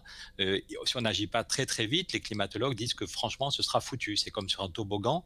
Au début, vous pouvez aller lentement et encore ralentir, et puis à un moment où ça va trop vite, et plus personne ne peut ralentir. Et cette année, en 2020, c'est très intéressant et très inquiétant de dire que beaucoup de gens pensent qu'avec la crise économique, les émissions de CO2 sont limitées. Et c'est vrai que les émissions de CO2 qui viennent directement de l'économie en Haute-France, en France, en Allemagne ont diminué. Mais on a l'impression qu'il y a une autonomie du dérèglement climatique, que le monstre échappe à ses créateurs et que les feux de forêt sont tellement importants en Australie, en Sibérie, des feux de forêt en Sibérie ou en Amérique, que cette année 2020 va être une des pires années, ou peut-être la pire année pour l'évolution du CO2 dans l'atmosphère. Certes, le CO2 qui vient de nos économies directement a diminué à cause de la crise économique, mais que les feux de forêt font plus que compenser. Quand on a commencé à mesurer le CO2 dans l'atmosphère en 1958, il augmentait de 0,9 unités chaque année. Au début, à la NASA, à 3000 mètres d'altitude, il y a un observatoire aux États-Unis qui mesure très précisément le CO2. Au début, ça augmentait de 0,9 unités chaque année. Depuis, on était à plus de 2,4 et cette année, on va être à plus de 2,6. Donc, ou bien on est capable d'agir très très vite et d'isoler les maisons, d'avoir de l'argent, quand Nicolas Hulot nous a envoyé une vidéo tout à l'heure pour dire qu'il soutenait notre action au niveau européen, ou bien on est capable de se donner de mettre le paquet pour isoler les maisons, ce dont parlait Sébastien tout à l'heure, qu'il y ait des financements qui arrivent dans les Hauts-de-France, qu'il y ait des financements dans les Pyrénées, en Espagne ou en Italie ou en Pologne, ou bien dans quelques années, ce sera foutu. Et ce que beaucoup de gens ne savent pas, et que moi j'ai découvert depuis 1 an que je suis député, c'est qu'il y a un système assez bizarre au niveau européen, où c'est seulement une fois tous les 7 ans qu'on peut changer les règles du jeu. En France, tous les ans, il y a un nouveau budget. En France, tous les ans, le gouvernement ou les députés peuvent proposer des réformes fiscales. Mais au niveau européen, le système est très bizarre. C'est une fois tous les 7 ans est-ce qu'on va taxer la spéculation, demander un petit effort à ceux qui vont sur les marchés financiers. C'est une des demandes de tout le Parlement européen. Est-ce que l'argent de la Banque centrale européenne, la Banque centrale a mis 1300 milliards sur la table en juin pour donner aux banques sans aucun contrôle. Est-ce que l'argent de la banque, et l'essentiel est parti à la spéculation, est-ce que l'argent de la Banque centrale ne pourrait pas aller via la Banque du climat pour isoler les maisons, faire des transports en commun, développer notre modèle d'agriculture? Et donc là, vous sentez un peu de stress dans la voie de ceux qui négocient le budget, parce que c'est une fois tous les 7 ans qu'on peut essayer de changer le cadre. Et si on ne met pas d'argent pour le climat, les climatologues vous disent que l'Europe a créé un grand espoir il y a 1 an, quand la présidente de la Commission a dit que le climat, c'est notre priorité, on va créer 5 millions d'emplois en isolant les maisons, enfin, voilà. Mais pour le moment, il n'y a pas d'argent. Pour le moment, c'est peanuts, c'est du greenwashing. Et donc, le Parlement se bat de façon non violente, mais pour qu'il y ait de l'argent sans taxer les citoyens. On a entendu les gilets jaunes, il y a 30% des gens dans les Hauts-de-France comme ailleurs qui n'ont pas 1 euro d'économie, il y a 30% d'entre nous qui se font engueuler par le banquier tous les mois parce qu'ils sont dans le rouge, c'est pas à eux de payer l'addition. Par contre, le Parlement propose d'autres moyens pour financer l'action sur le climat, pour la santé, pour l'emploi. Alors par rapport à ce que vous nous dites, on est intéressé évidemment par les instruments, donc question, est-ce qu'on l'aura, notre Banque européenne des transitions ? Vous portez cette idée. Et puis une autre question dans la foulée. Le Green Deal européen, 1000 milliards sur 10 ans, 100 milliards par an. Quelle parole vous portez au Parlement là, dans la discussion législative pour que ça concerne d'abord les territoires qui bougent et qui se transforment et que ça ne concerne pas uniquement la fin des centrales à charbon de Pologne? C'est bien pour ça qu'on ne se contente pas. Les chefs d'État ont mis seulement... En même temps, la Commission européenne dit que si on veut gagner la bataille du climat, si on veut isoler toutes les maisons, toutes les écoles, toutes les maisons de retraite, si on veut faire des transports en commun partout, si on veut aider les agriculteurs à faire du biogaz au lieu de polluer la nappe phréatique avec les déchets, avec les résidus de leurs élevages, il faudrait 600 milliards chaque année. La Commission européenne dit que pour toute l'Europe et pour tous ces 5 ou 6 grands chantiers, il faut 600 milliards privés et publics chaque année. Et pour le moment, il y a 1,5 milliard dans le fonds de transition juste qui doit aider les gens qui travaillent dans le charbon pour qu'on leur propose une formation et peut-être un emploi. Donc c'est évidemment très important d'aider ceux et celles qui vont perdre leur boulot qui sont dans le charbon, mais c'est bien de leur proposer une formation, c'est encore mieux s'il y a un emploi. Et puis on ne va pas sauver la planète uniquement en fermant les mines de charbon. Et s'il n'y a pas un travail sur l'efficacité énergétique, l'Allemagne dit qu'elle n'arrivera pas à fermer le charbon avant 2038 si on n'a pas isolé les maisons. Quand il commence à faire froid au mois d'octobre, novembre, si tout le monde revient chez lui à 18h, met le chauffage, commence à faire la cuisine et met la télé, la demande d'énergie explose et on est obligé de garder du charbon. Donc le fait d'investir dans l'isolation des bâtiments, c'est un nouveau sujet, Sébastien en a parlé de façon très concrète, il y a plein de choses qui bougent, ça pourrait créer des emplois. Donc est-ce qu'on y met les moyens? L'autre jour, je parlais avec Madame von der Leyen, j'étais un de ceux qui répondait à la présidente, elle a fait un très beau discours en faisant le parallèle avec Kennedy. Quand Kennedy dit « We choose to go to the moon », nous avons décidé d'aller sur la Lune, c'est une très belle vision, mais ce n'est pas juste un discours. Le budget de la NASA a été multiplié par 15. Les comptables s'arrachaient les cheveux, mais Kennedy a dit nous avons vraiment décidé d'aller sur la Lune, on va multiplier par 15 le budget de la NASA, on a créé 400 000 emplois et toute la société a profité des retombées technologiques. Donc est-ce qu'on se donne les moyens que l'argent de la Banque centrale aille dans la Banque du climat? Tout le monde rigolait il y a 5 ans quand on parlait d'une Banque du climat, maintenant il y a un consensus. La question est de savoir si c'est juste une toute petite Banque du climat ou une Banque du climat qui a des grands moyens. Est-ce qu'on taxe la spéculation? L'ensemble du Parlement, droite et gauche, dit vous et moi, quand on fait nos courses, même les plus modestes payent de la TVA pour manger, même les mêmes gens qui vivent avec le minimum vieillesse payent 5,5% de TVA pour acheter de quoi manger. Mais aujourd'hui, la taxe sur les marchés financiers, c'est 0,0. Donc l'ensemble du Parlement, droite et gauche, demande qu'il y ait une petite taxe sur la spéculation, 0,1%, qui donnerait 50 milliards chaque année pour l'isolation des bâtiments, pour les transports en commun. Et par ricochet, je n'ai pas le temps d'expliquer, donnerait plus de sous pour la santé et pour l'emploi. Une dernière question, dans cette situation d'urgence à nous transformer, à la vôtre. Pardon. Non, mais vous faites bien. Veuillez m'excuser. Ah ben non, normal quand même, c'est de l'eau. C'est de l'eau. Dans cette notion d'urgence à nous transformer, à transformer les modèles, quel est votre point de vue sur les leviers de coopération sur un territoire? C'est le sujet sur lequel on a bossé ce matin, sur nos 4 thématiques. C'était très intéressant sur la santé. Par exemple, quand le directeur de l'hôpital de Lens disait l'hôpital n'y arrivera pas tout seul, je trouve très intéressant. Effectivement, il faut avoir une vision globale de la santé, dans la prévention, dans le soin, dans l'accès au y compris comment les plus pauvres ont accès à la prévention ou ont eux-mêmes des propositions à faire. J'ai travaillé longtemps avec ATD Quart Monde. Les plus pauvres ont aussi des propositions à faire dans la santé comme dans les autres domaines. Donc effectivement, cette vision globale au niveau local est très intéressante. Pardon, je vous ai coupé, Jean-Michel. Non, je vous demandais de nous expliciter des leviers de coopération efficaces sur les territoires. Bon, on sait faire ici, mais il faut qu'on accélère. On est encore en tuyau d'orgue. En même temps, je pense qu'il faut en même temps agir beaucoup au niveau local. C'est au niveau local qu'on se parle, qu'on se connaît, qu'il y a de la cohésion sociale autour de l'école, au niveau de la ville, au niveau de l'agglomération, qu'on a la créativité, parce qu'on physiquement on peut se rencontrer, même malgré le virus, et le cerveau marche mieux quand on se parle vraiment, quitte à on s'engueule la première fois, mais après ça on trouve des solutions ensemble. Mais je pense qu'il faut, comme on vient de le dire, qu'il ne faut pas opposer le niveau local et le niveau national des institutions. Je pense que par exemple, la Convention citoyenne a demandé qu'il y ait une règle qui dit dans 20 ans, tous les bâtiments doivent être isolés.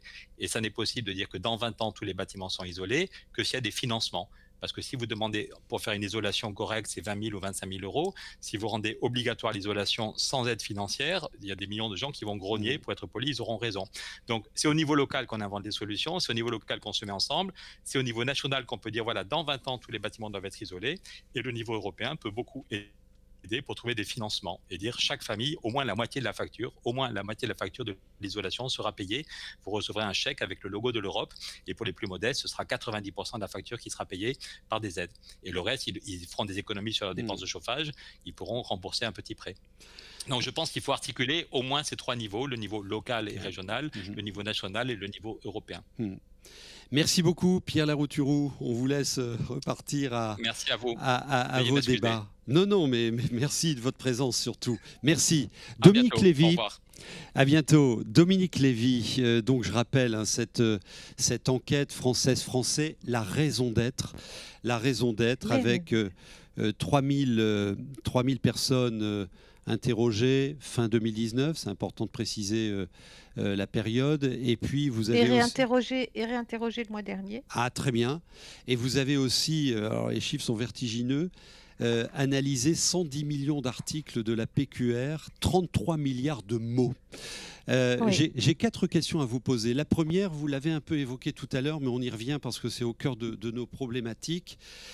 Comment recréer des pactes de responsabilité partagés entre nous, les gens, les citoyens, les habitants, les pouvoirs publics, les entreprises? Comment on rematche, vous avez entendu Pierre Larouturou, comment on rematche ces acteurs-là pour aller plus vite et plus loin et mieux nous transformer? Vous avez raison, c'est le cœur de la problématique de cette étude qu'on a appelée raison au pluriel d'être au pluriel, parce que tout le monde cherche un peu sa raison d'être. Cette histoire de pacte de responsabilité, c'était ce qui était très frappant d'ailleurs dans les restitutions des 4 groupes de travail que vous avez menés, c'est que finalement, ce qui est au cœur de ce qui est recherché, c'est comment on fabrique des systèmes, je vais revenir à ce mot-là, même s'il est parfois un petit peu mal compris, qui fonctionnent pour arriver à résoudre un problème, un système dans lequel chacun a sa part et c'est la part que prend les autres. Je crois que ce qui est central dans cette histoire-là, c'est qu'on arrive à comprendre le rôle de chacun, et je rejoins ce que disait monsieur, l'État c'est nous, c'est-à-dire le rôle et les limites du rôle des pouvoirs publics, le rôle possible et les limites du rôle de chacun de nous en tant qu'individu, des entreprises, des associations, avec l'impression qu'à un moment, il peut y avoir un lieu, et c'est une notion fondamentale, où toutes ces énergies convergent, se retrouvent et agissent pour arriver à produire quelque chose qui soit concret, c'est-à-dire à produire quelque chose où il y a une preuve. Et en fait, ce qui fabrique le climat de défiance dans lequel il est habituel de décrire la société française comme baignant dans ce climat de défiance, c'est précisément le fait que ça ne fait pas système.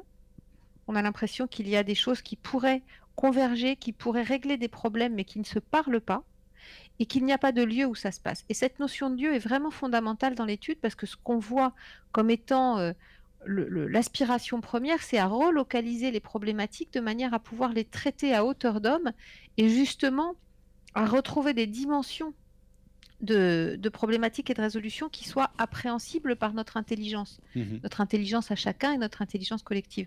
Je crois que c'est exactement ça qui est au centre de ce que vous avez raconté. Pour qu'il y ait un pacte de responsabilité, il faut qu'il y ait un objet, qu'est-ce qu'on veut résoudre, un endroit, et puis une façon d'interagir les uns avec les autres. Donc des modalités de rencontre. Et c'est ça qui est, je crois, au cœur de la demande des Français, notamment quand on parle d'expression directe ou d'intelligence collective. Dans l'esprit des Françaises et des Français, est-ce que le monde d'avant a disparu? Non. Non. Non. Non. Et je ne vais pas reprendre. C'est une réponse un peu sibylline, mais non, pas du tout. C'est-à-dire qu'il y a, et on le voyait déjà quand on a travaillé sur la crise de 2008, c'était extrêmement intéressant parce qu'on traverse une crise sans précédent, mais la précédente crise sans précédent, c'était celle de 2008.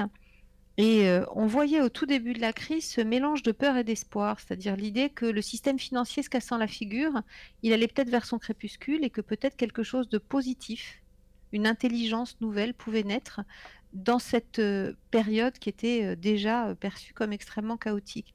Et c'était vraiment très présent, c'est-à-dire que quand on posait la question aux gens de est-ce que vous pensez que le système peut changer, doit changer, le doit changer était très fort et le peut changer ne l'était pas tant que ça. Et aujourd'hui, on a plus de la moitié des Français qui disent que si, donc vous parliez de cette étude qu'on a refait le mois dernier, on a reposé les mêmes questions qu'avant le Covid le mois dernier, plus de la moitié des Français nous disent que si le système industriel de consommation, pour faire simple, tel que nous le connaissons, devait disparaître, ce serait une bonne chose. Mais ils n'y croient pas. C'est-à-dire que ce qu'ils voient advenir, c'est un monde comme avant, avec davantage de dureté pour ceux qui sont déjà ou qui se percevaient déjà, on va pas reparler des gilets jaunes, mais on pourrait, comme étant exclus de ce monde-là. Donc le vrai risque, c'est que tous les ferments de la colère, de l'exclusion, de l'explosion sociale qui étaient déjà présents il y a un an, soient majorés, catalysés par cette crise qui durcit les relations, qui durcit les inquiétudes et qui durcit aussi, si je puis dire, une attente de changement assez radicale auquel on aspire sans y croire vraiment.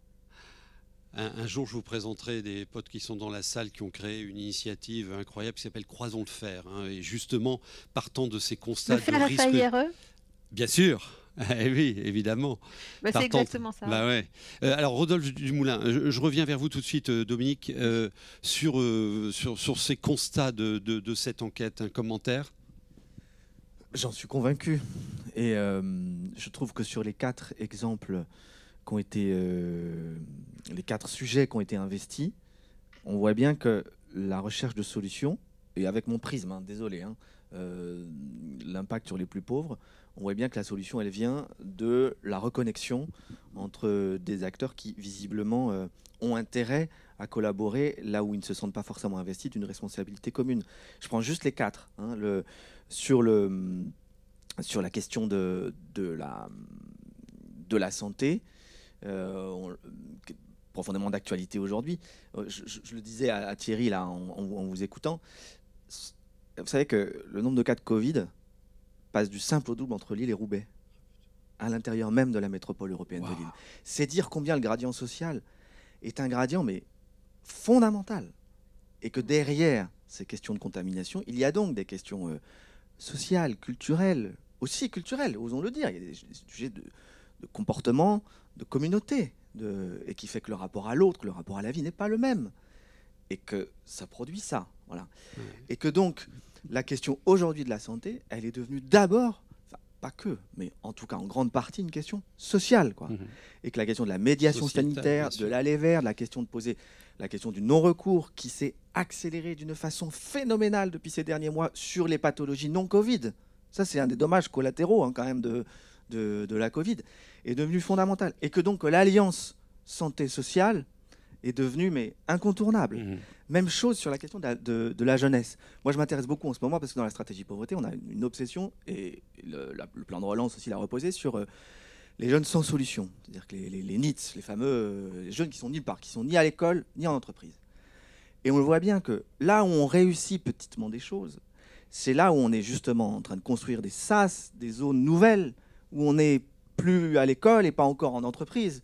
C'est des fameux sas de remobilisation, de remotivation, où on aide tout simplement un jeune à retrouver, à se reposer des questions sur lui-même, à se projeter.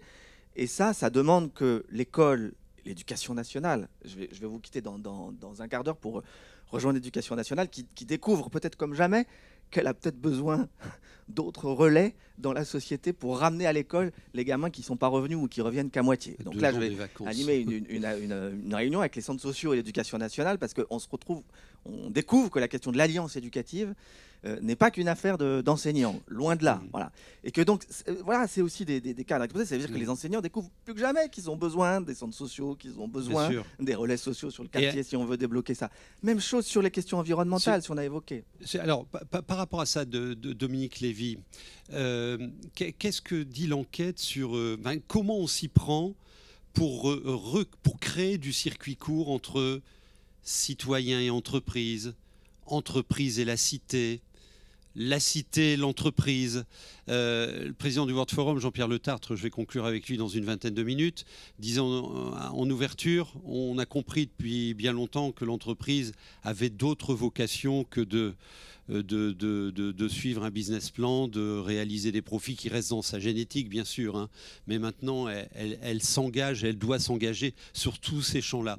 Alors, ces circuits courts à créer, là, comment vous voyez les choses ?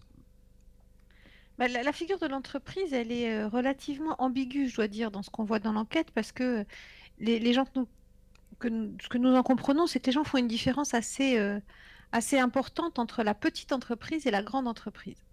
Et la grande entreprise, elle est par essence démondialisante, destructrice de valeur, perçue comme susceptible d'effacer les différences régionales, les particularismes, donc peu susceptible finalement de contribuer à la résolution des problèmes autrement que par une économie de puissance et de moyens.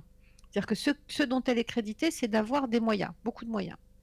La petite entreprise, alors elle a beaucoup de vertus. Encore une fois, je reviens à cette figure de l'artisan qui est la figure vertueuse du travail et de l'entrepreneur, mais elle a beaucoup de vertus parce qu'elle est un lieu de lien social, elle est un lieu d'intégration et elle est un lieu de prise de responsabilité, encore une fois, sur un territoire déterminé. Elle est de quelque part, là où la grande entreprise, pour reprendre les propos de David Goudart, est de nulle part. Et donc, comment on s'y prend pour recréer des liens ? Il y a un mot qui n'est pas toujours utilisé dans le domaine du marketing qui est le mien, mais avec un peu de vertu, avec un peu de sincérité, avec un peu moins de mots, avec un peu de, pardon, là j'ai l'air de prêcher, mais avec un peu de conscience qui manque beaucoup dans un certain nombre de cercles, du fait que le monde n'est pas constitué que de gens qui sont, pardon pour la jeune fille tout à l'heure, en quête de sens, mais qu'il est aussi constitué de gens qui sont simplement en quête de moyens de vivre, voire de survivre. Et je crois qu'on a vraiment besoin d'ouvrir les yeux sur la totalité de l'échelle sociale et d'arrêter de s'intéresser simplement à ceux qui ont un pouvoir d'achat. Une dernière question rapidement, Dominique. Je lis une phrase, alors je la sors de son contexte, hein, que j'ai lu dans votre enquête, qui est aussi un constat que vous faites. Plutôt que d'écrire ensemble un roman national dans lequel tous peuvent se retrouver, chacun écrit encore une page de sa vérité singulière. Alors, plutôt que d'écrire ensemble un roman régional, hein, nous on est Hauts-de-France, dans lequel tous peuvent se retrouver, et c'est plaidoyer, c'est un peu ça, hein, c'est le roman régional. On en est encore à écrire sa vérité singulière. Comment on peut en sortir ? Vous me posez une question qui est immense. Et vous avez 30 secondes pour y répondre. Et j'ai 30 secondes. Comment on peut sortir du fait que nous ne nous croyons plus les uns les autres, que nous ne nous entendons plus au sens premier du terme les uns les autres, que nous ne parlons plus le même langage, que nous avons chacun le sentiment de détenir la vérité et que les vérités s'opposent non pas sur un socle de faits, mais sur des croyances ou des représentations. C'est le vrai défi, à mon sens, de tout ce dont on est en train de parler. C'est-à-dire que pour recréer des pactes, pour retrouver des systèmes qui peuvent réparer ce qui doit l'être dans la société, la première chose, c'est ce que vous avez fait aujourd'hui, c'est d'arriver à parler un langage commun et à s'entendre sur un socle de constats, de vérité qu'on ne remet pas en question. C'est là encore beaucoup plus facile à l'échelle locale, on le constate chaque jour, qu'à l'échelle d'un pays. Un grand merci pour ce témoignage. Je rappelle cette étude Française-Français, un document incroyable. On devrait tous l'avoir. Je ne sais pas, on peut se le procurer ou c'est juste pour les gens de la PQR? Il a été réalisé par 366, qui est la régie de la PQR. La régie qui regroupe l'ensemble des titres de presse quotidienne régionale. Donc on peut se le procurer auprès de 366. Très bien. C'est un document très utile.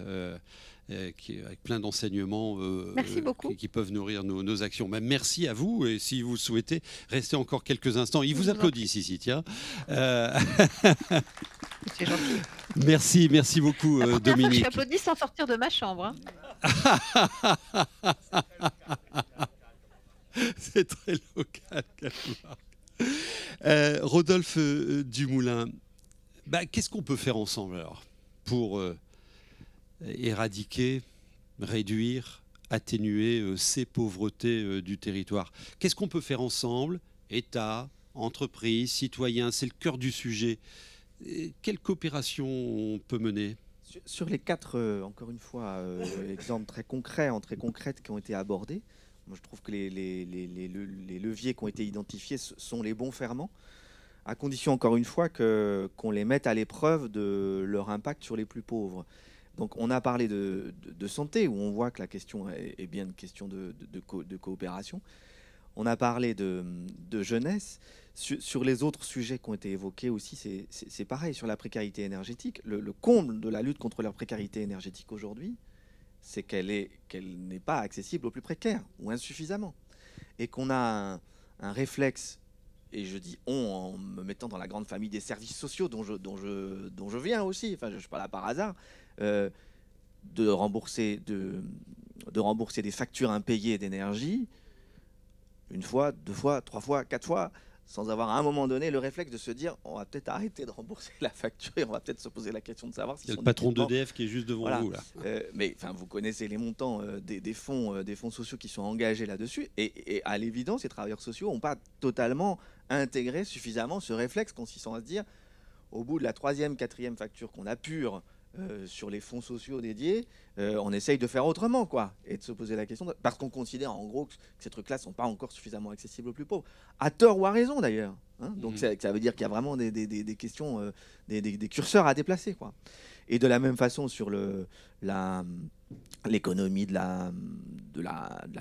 recyclage, de la réutilisation, du réinvestissement, cette économie, elle est née. Cette économie, en grande partie, c'est Emmaüs qui l'a inventée en France. C'est l'abbé Pierre, hein, c'est l'hiver 54. Elle est née du plus pauvre des plus pauvres.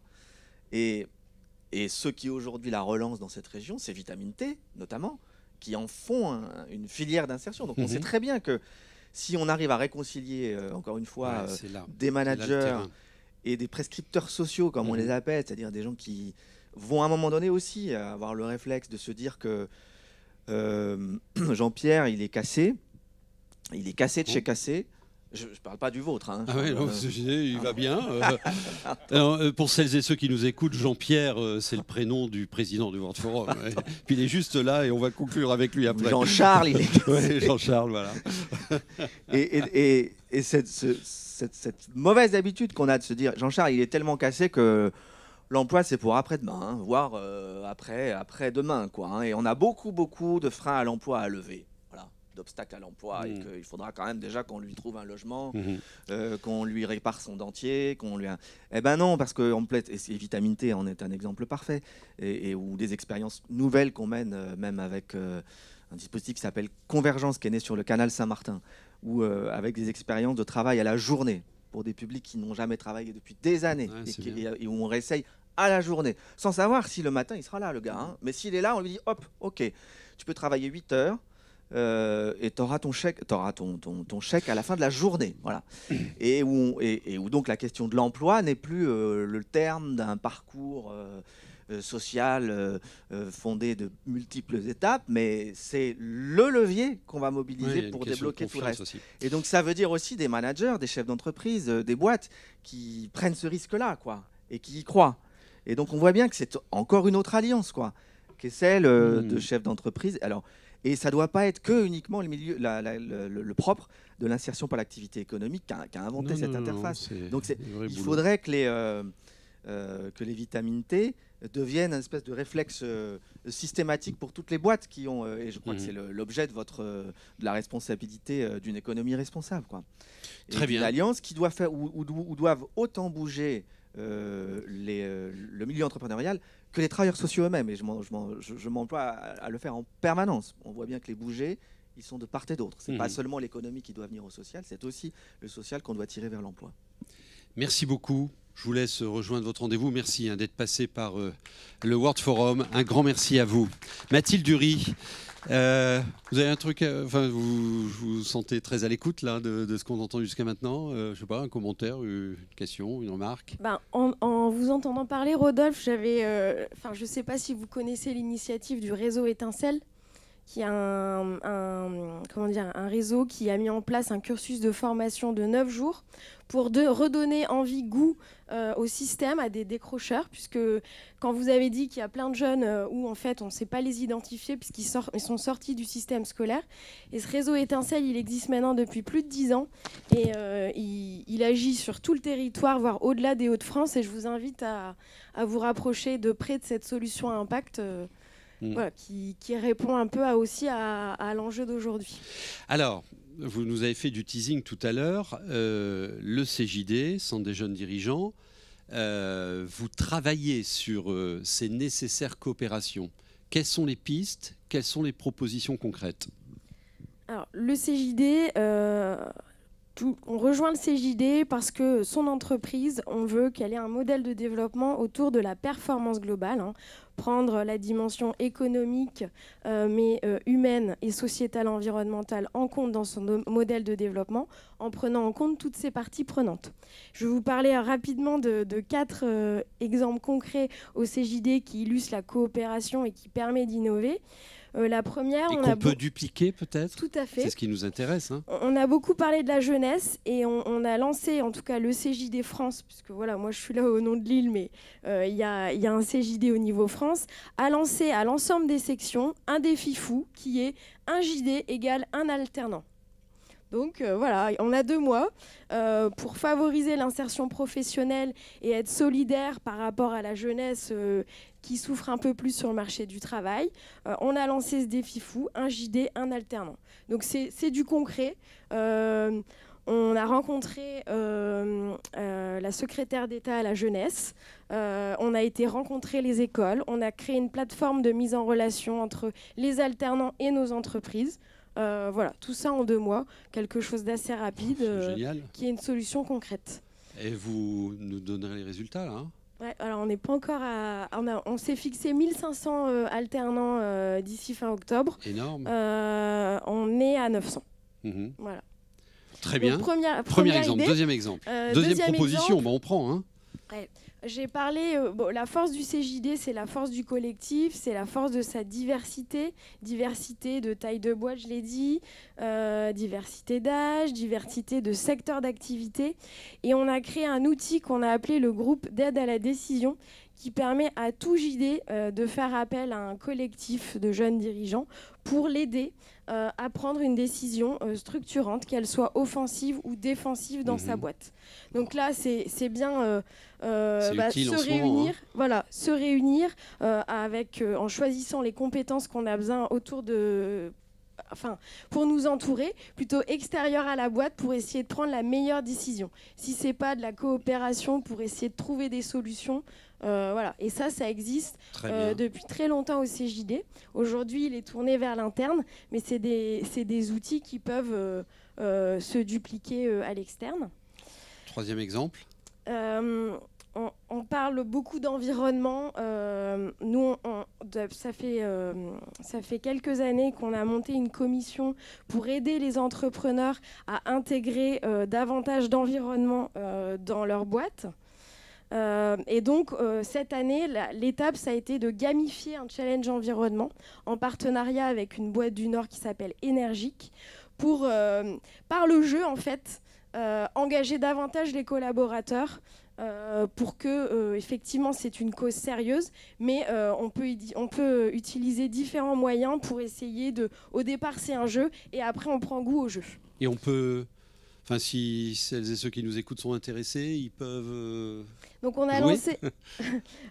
écoutez, je vous invite à vous rapprocher de Énergique pour voir comment intégrer l'entreprise à jouer à ce jeu. Donc c'est une application mobile dans l'air du temps, avec des défis à réaliser au quotidien, qu'ils soient professionnels, associatifs ou personnels. C'est lié. À proposer des idées pour pouvoir les partager. Et puis après, ça révèle le gamer qui est en nous. C'est-à-dire que dans l'ère du jeu, on peut se prêter très vite au jeu et du coup, ça devient presque addictif. Bon. Et le dernier exemple que je voulais citer, moi je crois beaucoup au rôle de l'entreprise en fait dans tous ces changements. Et ça passe aussi par réinterroger nos modèles économiques, nouveaux modèles économiques. On entend beaucoup parler du statut de société à mission. Eh bien nous, pour la rentrée de septembre, on propose à tous nos adhérents une méthodologie en 10 étapes pour réinterroger nos modèles et permettre à des entreprises JD de pouvoir intégrer dans leur statut une dimension environnementale et sociétale. Pour que ça ne soit plus quelque chose d'affiché, mais que le fait qu'on l'intègre dans ces statuts, ça a un vrai sens et ça crée une pérennité, une confiance pour les collaborateurs vis-à-vis de l'actionnaire. Voilà les 4 exemples que je voulais vous donner. Et vous, entrepreneuse, puisqu'on a parlé beaucoup de sens pour les jeunes, vous êtes jeune, c'est quoi le sens de votre action? Alors au boulot, ok, chez Norcis, mais dans tout ça, là?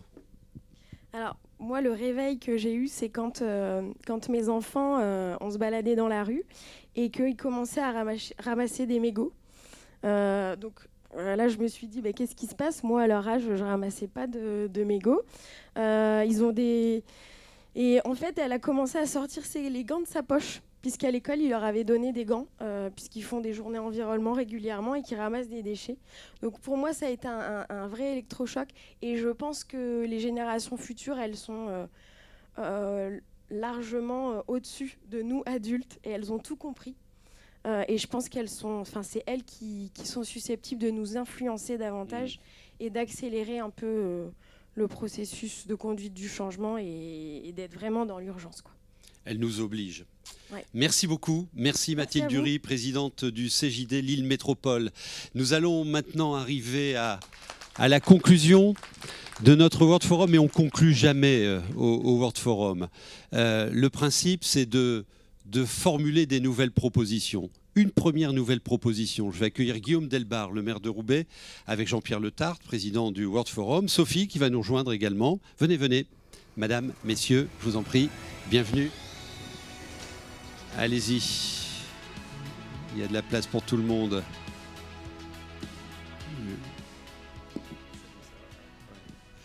Bienvenue à vous.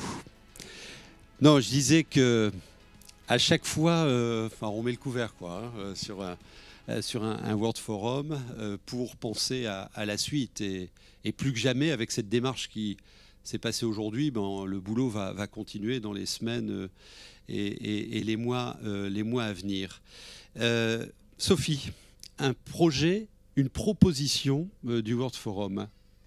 Oui, alors du coup, je suis très contente de pouvoir vous présenter aujourd'hui un nouveau projet qu'on a lancé très récemment qui s'appelle Maison Super Locale. Réseau Alliance est positionné depuis longtemps sur l'accompagnement aux nouveaux modèles économiques, des modèles économiques durables et responsables. On travaille avec des grosses entreprises, des petites, etc. Et donc voilà, on a notre cœur de métier, on est plutôt bon là-dedans. Et on travaille avec un écosystème. Et puis finalement, avec 2 autres acteurs, Execo et Confluence, on s'est rendu compte que chacun dans nos métiers, on avait une vraie complémentarité. Et puis on s'est aussi rendu compte qu'entre l'envie d'entreprendre ou en tout cas le constat que sur son territoire il y a des besoins non mal satisfaits et puis ceux qui passent le cap et ceux qui créent vraiment, il y a une déperdition d'énergie énorme et qu'il n'y avait pas vraiment d'endroits, d'espaces, d'acteurs pour accompagner à ce moment-là. Donc on a créé ce projet qui s'appelle Maison Super Locale. Maison Super Locale. C'est une maison ? Alors c'est une maison. L'idée c'est qu'on soit accueillis sur des territoires, qu'on puisse avoir des lieux physiques mis à disposition et qu'on puisse aller à la rencontre des acteurs au plus proche. Donc on va dans les quartiers, on va aussi bien dans un lieu culturel que dans un centre social, que dans une mairie. On va là où on va nous accueillir. Mais l'idée c'est que le lieu soit très accessible pour tous, les citoyens, les entreprises, les associations, les entrepreneurs, tout le monde. Et alors, il y en a un qui a répondu présent tout de suite, c'est le maire de Roubaix. Bienvenue Guillaume Delbar. Tenez, prenez un micro. Donc, une maison super locale, enfin, vous y travaillez, qui pourrait venir à Roubaix. En quoi ça peut vous aider la cité cette démarche-là? Quand Sophie et ses partenaires sont venus nous voir, on s'est dit oui, en effet, on partage le constat et c'est un maillon manquant. Et c'est vrai qu'on est pionnier dans pas mal de choses. On parlera peut-être tout à l'heure d'économie circulaire, de zéro déchet. Et on s'est dit, pour faire émerger les projets, si on est capable d'avoir cette attention-là à ce moment-là, eh ben, on fera les choses beaucoup mieux et on fera sortir beaucoup plus de projets. Donc c'était un constat simple et une envie de travailler ensemble. Alors quand j'entendais Rodolphe Dumoulin tout à l'heure, je pensais à vous et à Roubaix. Hein, c'est chez les publics précaires qu'on invente aussi ces nécessaires circularités. Enfin, vous êtes une des premières villes zéro déchet. Chez vous, il y a des jardins partagés, enfin, des quartiers où il se passe des trucs extraordinaires. L'économie circulaire concrète à l'échelle d'une ville, ça veut dire quoi aujourd'hui? Ça veut dire avoir des lieux, ce que disait Dominique Lévy tout à l'heure. Nous, on fait émerger depuis quelques mois un lieu qui s'appelle la Maison du Zéro Déchet et de l'économie circulaire dans le couvent, dans un ancien couvent. Donc c'est un lieu de rencontre, un lieu de partage, un lieu de convergence d'énergie, pour reprendre ce que disait Dominique Lévy. Et ça, on y croit beaucoup et on pense qu'on a un vrai modèle nouveau qui a été repris par Édouard Philippe quand je vais parler d'écologie souriante. Mais je pense que ça résume bien. Repris ça, ça résume bien la volonté de faire du vertueux, mais surtout de donner envie. De participer à des projets concrets. On l'a fait d'abord par un défi des familles, qui fait naître aussi aujourd'hui pas mal de projets, notamment des projets de type Ramène ta bouteille dont Florence Durier parlait tout à l'heure, comme par hasard. Elle a fait partie des premières familles zéro déchet et ça génère des projets concrets. Notre mot-clé, là, c'est celui des coopérations. La transformation de la ville vers une ville durable, peut-être, je ne sais pas, une ville sobre.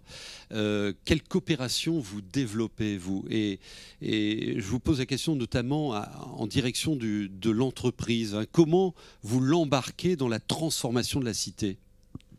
Nous, ça fait partie de notre ADN, parce qu'on a la particularité d'avoir une ville qui a vu naître beaucoup d'aventures entrepreneuriales, sans doute à nul autre pareil par rapport à des villes de taille équivalente. Donc nous, on embarque dans le concret, on embarque dans le projet et dans l'envie de faire ensemble. On est convaincu de ça depuis longtemps. Et puis en plus, on a la particularité d'être un grand nombre d'élus qui vient du privé. Donc il y a cette culture-là et cette envie de faire ensemble. On a compris qu'on n'y arriverait pas en étant dans nos silos. Et ça, c'est aussi pour ça qu'on est chaque année au World Forum. Ça répond bien?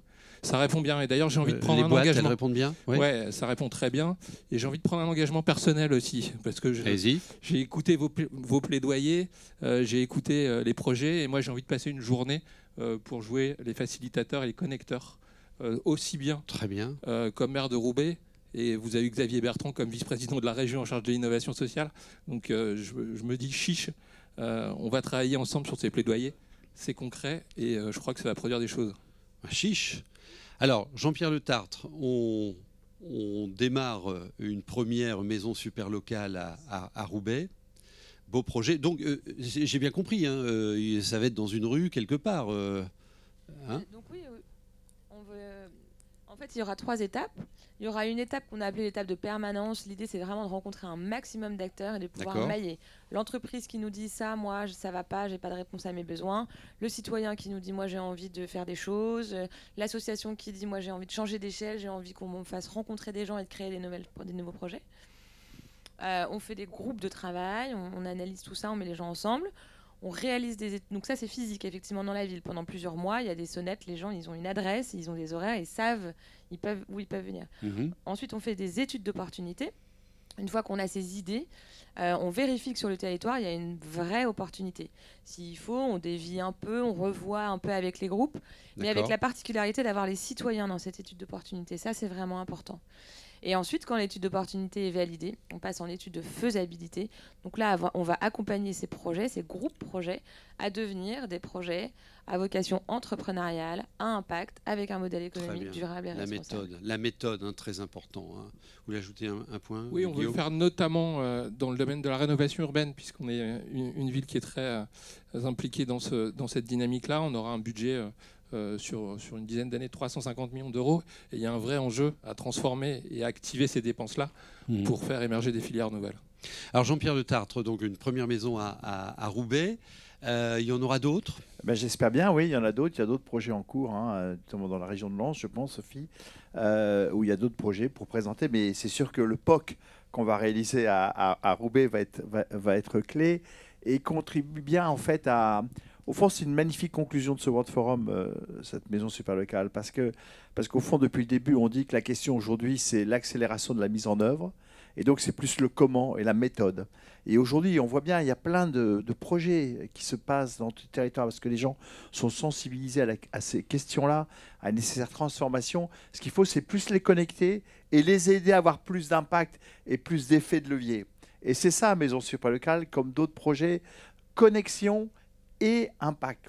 On crée un effet de levier. Et je dirais, je vois mon ami Thierry, croisant le fer, c'est ça aussi.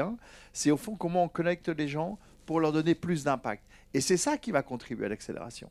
C'est ça qui va faire qu'on va arriver à la transformation. Alors on va conclure quand même. On a vécu un World Forum inédit, 100% digital. Vous avez été nombreux au rendez-vous. Comment vous l'avez vécu, vous? Comment je l'ai vécu? Je l'ai vécu, ça fait bizarre. Ça fait bizarre. C'est toi qui anime beaucoup d'events, ça fait bizarre de passer 3 jours avec, au fond, très peu de public et en digital, en voyant les gens. Mais c'est aussi, si vous voulez, franchement, enfin moi je suis convaincu que l'époque actuelle nécessite qu'on continue à créer du lien, alors quelquefois c'est du lien digital. Il faut qu'on continue à se réunir, il faut qu'on continue à travailler ensemble. Sinon, on va tous crever, quoi. Crever de solitude et d'isolement.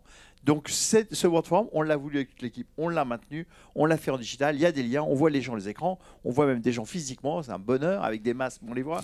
Et c'est ça qui compte. Je veux dire, si on brise les liens, vous savez, l'économie, elle repose sur le lien. C'est le lien qui fait la richesse. C'est le lien qui crée la valeur ajoutée. S'il n'y a plus de lien, il n'y aura plus d'économie. Donc ça, c'est très important. Et c'est pour ça qu'on a voulu maintenir ce... Et d'ailleurs, je vais te donner des chiffres. Vous avez des chiffres d'audience? Oui, j'ai des chiffres. Voilà, il fait aussi l'audimat, il fait tout. Bah oui, quand même, j'étais inquiet dans les chiffres. Écoutez, les chiffres attestés et vérifiés par huissier, donc ne croyez pas que j'ai changé. Évidemment. Il y a eu 4000 visiteurs, c'est-à-dire 4000 personnes, individus qui se sont connectés sur la plateforme pendant ces 3 jours, ce qui est pas mal.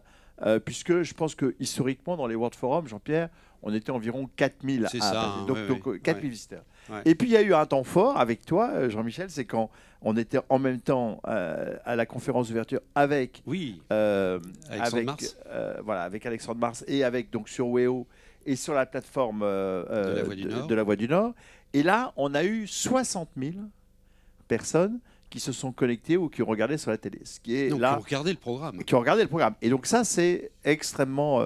plateforme plus télé, 60 000, c'est quand même un très gros impact, puisqu'on parlait d'impact tout à l'heure, très important. Et ces chiffres ne comprennent pas la journée d'aujourd'hui, puisque les 4000 visiteurs, c'est les 2 premiers jours. Voilà, c'est que les 2 premiers jours. Donc on peut dire qu'on a touché plus de monde en fait que quand on le fait physiquement. Ouais. C'est vrai. Mais bon, ça serait bien qu'on le refasse physiquement. Mais en fait, je pense que plus tard, on fera les deux. Ouais, les deux. Alors, l'année prochaine l'année prochaine. Écoutez, l'année prochaine, on va continuer. Et comme toujours, il faut s'améliorer, se renouveler, rajouter des choses. Donc, il y a un point important cette année qu'on a vécu d'ailleurs en live, j'allais dire, c'est la technologie. Puisque, effectivement, on a eu besoin de technologie pour réaliser cet événement qui a marché globalement. On va dire il y a eu quelques petits couacs, mais il faut dire qu'on a poussé loin la technologie. Sur certains directs, notamment depuis le bureau mobile du président Bertrand hier, depuis sa voiture avec son iPad. Sa voiture avec 2 autres personnes ailleurs. Entre Paris et Saint-Quentin, c'était chaud.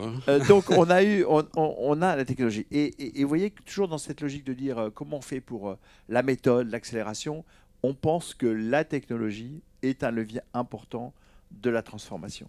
Et donc on pense que dans ce World Forum, il faut qu'on parle un peu plus de tech. Les tech. Et voilà. Et c'est la raison pour laquelle nous avons ouvert une discussion avec un autre événement qui s'appelle Clean Tech, qui est un événement autour de la technologie pour transformer le monde. Hein. Donc la tech for good, hein, comme on dit, hein, pour le bien. Et donc, on va travailler pour éventuellement faire ensemble, l'année prochaine, un événement commun entre le World Forum et Cleantech qui intégrera la tech for good. Et je pense que... Oui, on a Denis Auro qui est avec nous. Voilà. Bonjour Denis. Bonjour Denis. Alors Denis Auro qui est DG de 5e élément et qui porte la semaine internationale Cleantech. Et par ailleurs, cet homme-là, c'est un des cofondateurs du Vendée Globe, hein, très, très éclectique. Merci d'être avec nous. Alors, c'est un événement dont le pilier, c'est la R&D, les technologies, et on sent le besoin effectivement de faire rentrer dans la danse de l'économie responsable la tech. Expliquez-nous, qu'est-ce qu'on pourrait monter ensemble, World Forum et votre événement ? C'est une opportunité pour nous qui est formidable, et je pense en tout cas aussi pour le World Forum, parce que en fait nous sommes une association 1901, on s'appelle le 5e élément, vous l'avez dit, et on réunit des chefs d'entreprise, des dirigeants qui ont vraiment envie de lutter contre le dérèglement climatique et de placer l'intelligence humaine au service d'un monde qui serait beaucoup plus respectueux de l'homme, évidemment, et puis de son environnement. Et on a développé à travers 3 événements la promotion d'une nouvelle économie verte. Alors nos événements, vous en avez parlé, c'est l'International Cleantech Week à Annecy, et puis c'est des rencontres internationales de la mobilité durable qu'on a fait à Saint-Tropez. On va voir des images. Et dans nos événements, nous faisons du B2B2C, parce que nous sommes absolument persuadés que le public a un rôle majeur à jouer dans la transition écologique. Alors on a réuni 25 000 visiteurs, et puis une particularité de nos événements, c'est qu'on réunit aussi des collégiens. On en avait 2500. Tout ce petit monde-là vient avec un accès gratuit, et on monte nos événements, évidemment, avec l'inspection académique. Alors on a plus que 250 partenaires, dont des startups, et particularité là encore, eh bien, on a dans nos startups toujours des démonstrateurs d'une nouvelle technologie. Alors, on les met en relation avec les industriels, les collectivités, les universités, les laboratoires, etc., etc.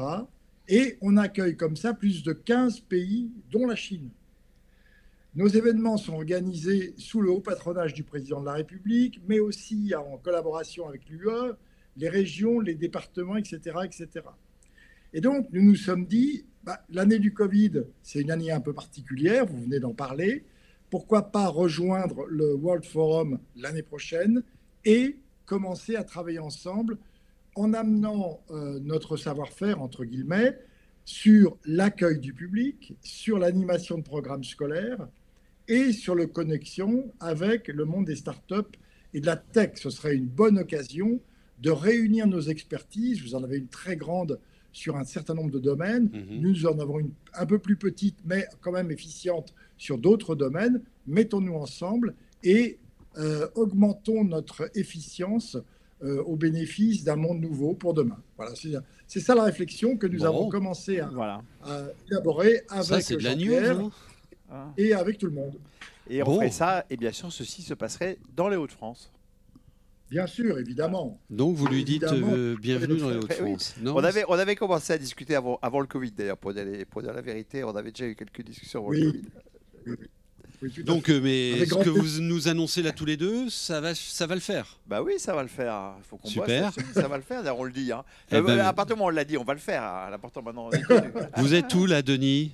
Là où vous êtes? Je suis à Paris, mais en général, notre association est en Haute-Savoie où je vis maintenant. D'accord. Et je serais très, très, très content qu'on puisse développer des activités communes avec le World Forum. Ouais, et évidemment, dans les France. Et puis faire des réunions là-bas aussi. Hein. Cet hiver, ça sera pas mal. Ah oui, je t'invite à venir en Haute-Savoie. Non, mais si vous voulez, je pense je voudrais que l'avenir est à la coopération et à la massification de nos actions. Voilà. Et là, je refais le lien avec l'accélération, si tu veux. C'est la dernière chance. Voilà, c'est la dernière chance. Et la dernière chance, tu ne joues pas tout seul, quoi.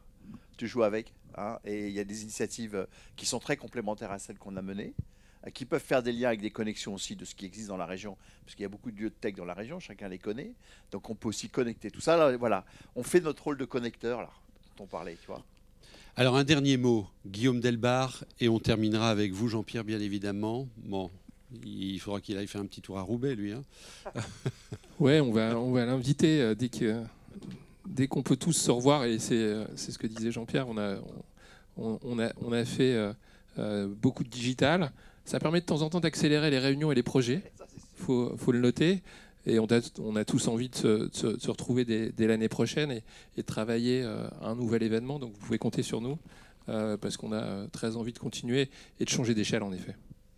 Changer d'échelle, Jean-Pierre Le Tartre. Oui, bon, je pense on l'a dit, hein, changer d'échelle, connecter, massifier, pour transformer plus rapidement, hein, pour respecter, pour tenir les défis qui fait que l'horloge tourne, hein, et donc préparer un avenir meilleur. Voilà, j'ai pas beaucoup d'autres choses à rajouter, sauf peut-être quand même, si tu me permettras, Jean-Michel, des remerciements aux équipes du World Forum et du réseau Alliance qui ont, comme d'habitude, mené parfaitement l'organisation dans un contexte extrêmement spécifique, ce World Forum. Merci à tous les intervenants. Merci à toi, Jean-Michel, d'avoir animé ce World Forum dans des conditions techniques.